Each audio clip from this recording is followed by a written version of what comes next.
আরেকটা কথা, আপনারা ফ্রিজে যারা তরকারি রাখেন, এখানকার অবস্থা ওখানে একটু দেখাও। এখানে জল বেঁধে গেছে, একটা দুর্গন্ধ বেরোচ্ছে। আপনার করে কে ফোন দিচ্ছে ছোট্ট করে, আপনি ওই একটা সমস্যা হইলে সমাধান একটা আছে, সবার জানা থাকে না।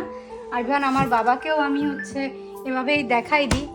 তো বন্ধুরা, আমি অনেকদিন আমার ফ্রিজটা পরিষ্কার করি না, আর ব্যবহার করা হয় না। আমি বাসায় ছিলাম না, অনেকেই জানেন, এজন্য নোংরা হয়ে গেছে। এই দেখেন এখানকার অবস্থা ওখানে একটু দেখাও।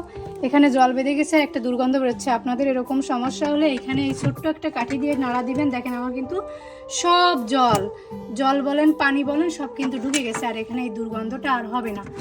আমার সমস্যা হয়েছে, আমি দেখেন ফ্রিজের অবস্থা, আমি অনেক দিন যাবৎ ছিলাম না, জিনিস ব্যবহার করা হয়নি, এই কারণে আমি খেয়াল করলাম না এই সমস্যাটা হচ্ছে। তো যাদের যাদের এই প্রবলেম হবে, আপনারা এভাবেই সমাধান করতে পারেন খুব সহজে।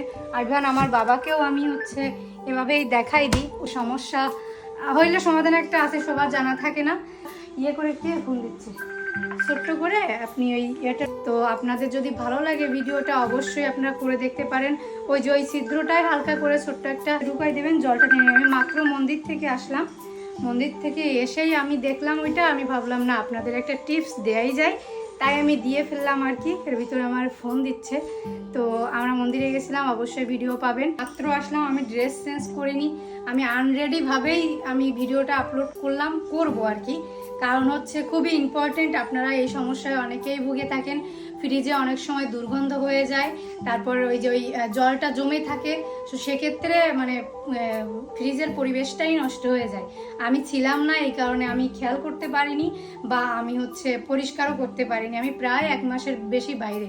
আগে গেলাম কুয়াকাটা, সেখানে 3 দিন গেলাম, সেখান থেকে এসে আমি বাবার ওখানে চলে গেছিলাম, এজন্য আমি খেয়ালও করতে পারিনি। আর আপনারা সবসময় ফ্রিজে খেয়াল রাখবেন এই সমস্যাটা হচ্ছে কিনা, এতে করে কারেন্টও বেশি খায় আর কি।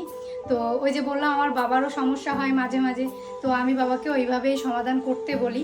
তো এখন শিখে গেছে, এখন বাবু নিজেই পারে। তো আর কি, সবাই ভালো থাকবেন। আর অবশ্যই আপনার ফ্রিজের যত্ন নেবেন, যেহেতু সেখানে আপনার খাবার রেখে খেতে হয়, তো সেটা খুবই একটা গুরুত্বপূর্ণ জিনিস। আর এই গরমে তো কোনো কথাই নাই। সবাই ভালো থাকবেন। ও আরেকটা কথা, আপনারা ফ্রিজে যারা তরকারি রাখেন, রাতের 1 ভাগে তরকারি রাখেন, আপনারা স্টিলের কৌটায় বা স্টিলের বাটিতে রাখবেন না। ওই যে আপনার যে কৌটাগুলো আছে প্লাস্টিকের যে কৌটাগুলো আছে, ওগুলোতে রাখার চেষ্টা করবেন। তাতে করে আপনার কারেন্ট বিলটা কম উঠবে, আই এম শিওর। আমি নিজের ভুক্তভোগী, তাই আপনাদেরকে বললাম। সবাই ভালো থাকবেন, সুস্থ থাকবেন, আর আমার জন্য তো আশীর্বাদ করবেন। ধন্যবাদ।